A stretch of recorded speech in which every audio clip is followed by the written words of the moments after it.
about and interact during the talk and afterwards.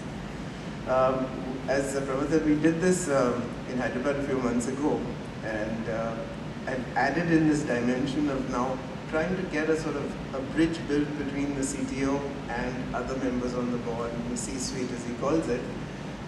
So it's a bit of a patchwork job from what I presented at Hyderabad as general leadership, which I think is universally applicable to everyone.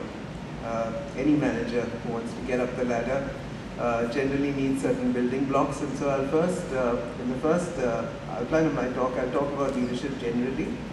I'll also talk about certain qualities which are needed for being in the boardroom, because I think the whole objective is to see the boardroom as the place where you should aspire to.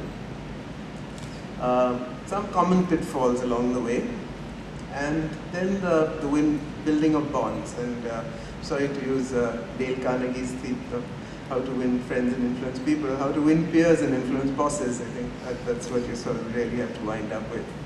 And there is a lot there. So I'll sort of tickle you with some ideas of mine, and then see what you guys feel about it. Because I'm not a technical expert, so maybe I'm talking rubbish, but you can tell me I'm talking rubbish when you get to that slide.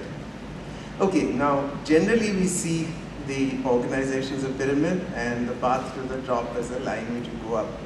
But many years ago I went to London Business School on an executive training program, and there was this wonderful professor called John Hunt.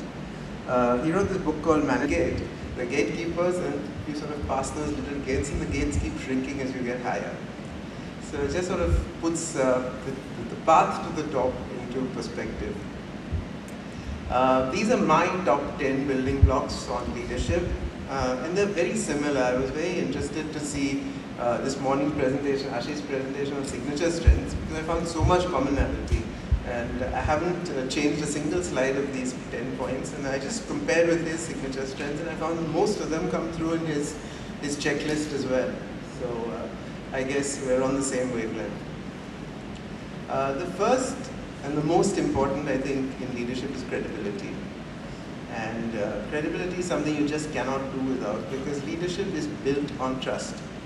People have to trust you if you're a leader, and that trust can only come from credibility. I always say credibility and trust are two sides of the same coin. Credibility breeds trust.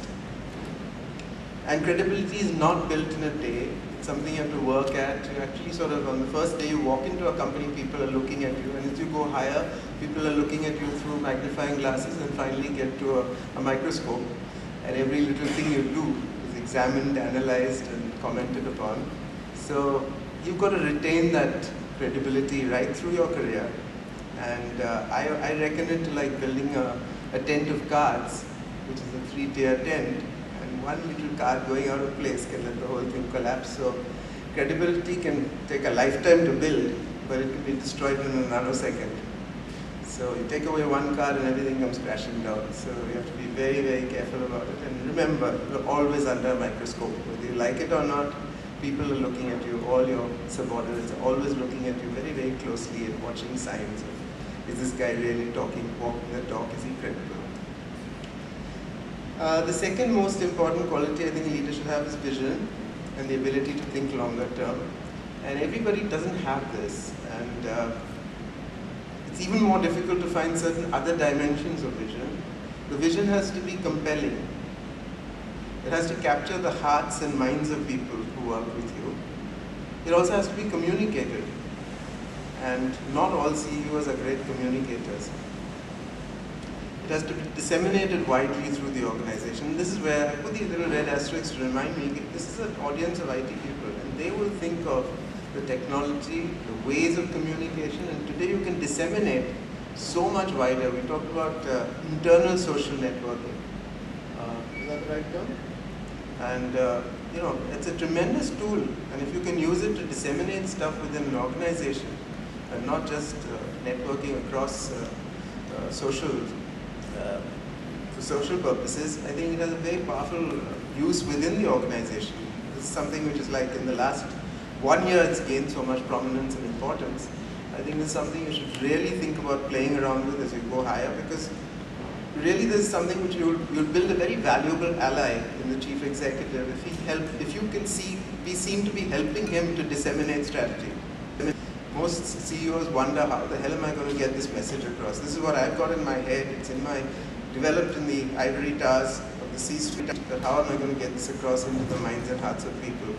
And if you can do that and find innovative ways of using social networking, I think it will be phenomenal.